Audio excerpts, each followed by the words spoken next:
Brittany Watts overcome with emotion after learning her case is moving forward. Watts is charged with felony abuse of a corpse, accused of trying to plunge a toilet after having a miscarriage delivery at 22 weeks while using the restroom. This 33-year-old girl with no criminal record is demonized for something that goes on every day. Those are just some of the details a grand jury in Trumbull County, Ohio, is weighing as it decides whether to indict a 33-year-old medical receptionist with felony abuse of a corpse for her actions after having a miscarriage. In September, Brittany Watts became one of the tens of thousands of Americans who suffer the trauma of miscarriage every year. But a few facts made Watts' trauma distinct. Nearly 22 weeks pregnant, Watts had a rare natural second trimester miscarriage, and it happened 15 months after the Supreme Court overturned Roe v. Wade, allowing state after state to criminalize not only abortions, but pregnancy itself and the various outcomes that come with it. For those reasons, Watts' doctors spent 8 hours debating the ethics of treating Watts, even after they determined the pregnancy was not viable. Oh, and the nurse who reportedly rubbed Watts' shoulders and told her everything would be okay after her miscarriage, well, she reported Watts to the police. Earlier this month, Watts told the Washington Post, quote, "I am grieving the loss of my baby. I feel anger, frustration, and at times shameful." She's not alone. From Kate Cox to Amanda Zarowski, women in red states across the country are showing us how dire things can get when courts become the arbiters of whether you live, die, or face charges while pregnant. Joining me now, Minnie Timaraju, President and CEO of Reproductive Freedom for All, formerly known as NARAL Pro-Choice America. Minnie, thank you for being here tonight. This Watts case is beyond enraging. It's infuriating, and it's just like her attorneys were arguing in court. This is a woman who is going through something that hundreds of thousands of women have gone through, right? Problems in pregnancy, miscarriages.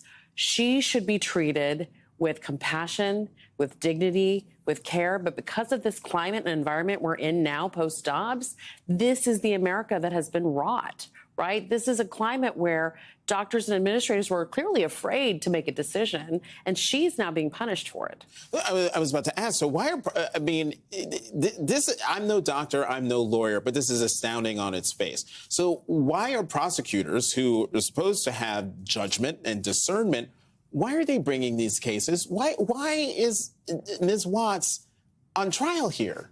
You know, this is a case where our colleagues at the organization If, When, How are working really closely with her attorneys, with Brittany Watts' attorneys, and they've made the case that this prosecutor has the discretion to drop this case. So it is a really big, important question. We are asking through our various colleagues and networks to weigh in with the prosecutor's office to drop the case, put pressure on the governor's office. But look, there has been a history of criminalizing pregnancy in this country. You know, since 2006, there have been over 1,000 cases like Brittany Watts. They don't get in the headlines, but they're tragedies across the country. Just after SB 8 happened in Texas, there was a publicized case in the Rio Grande border of a young woman who was being prosecuted for a pregnancy outcome. We know that in anti-abortion states and in abortion-ban states, even pre-Roe, that these climates create an interest in prosecuting pregnancies and prosecuting doctors. And so this is something we've been monitoring for a long time. It's definitely a priority of the anti-abortion extremist right movement, tied into the personhood movement as well. I just have to, the fact that the nurse who was comforting Ms. Watts is the one who reported her to the police. Why report her to the police? I mean, does the law say you must report this person to the police? No, there's nothing in the law that indicates that she should be in court at all or being prosecuted, period. There's nothing that is clear about this case. What we do know is she's a young woman, and I'll say it, she's black. Okay, good. Because I'm like, I mean, come on.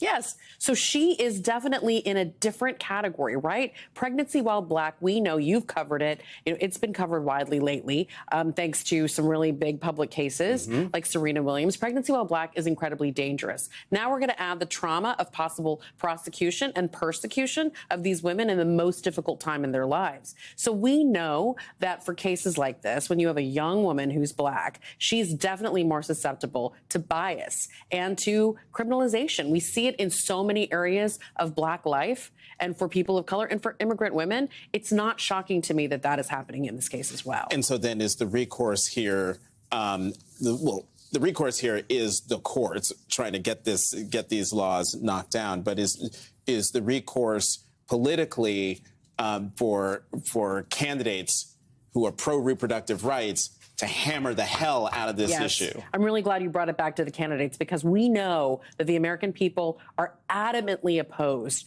to prosecution of providers and doctors, to prosecution of patients, to criminalization of outcomes. Focus group and poll after poll show this. So candidates should be unequivocal and clear. It's not just about fighting abortion bans. It's also about fighting abortion stigma. It's also about pregnancy justice and safe and healthy pregnancies for all Americans. But we know in cases like this post-Dobbs, women of color are the most impacted, and we have to address that and be upfront about it. The good news is we know Vice President Kamala Harris has been doing a great job of talking about this, and I expect to see her do more of that in 2024 as she embarks on this reproductive freedom tour. I was about to say she is going to be doing more starting next month. She is going on that tour. Minnie Timuraju, thank you very much for coming to the show this evening.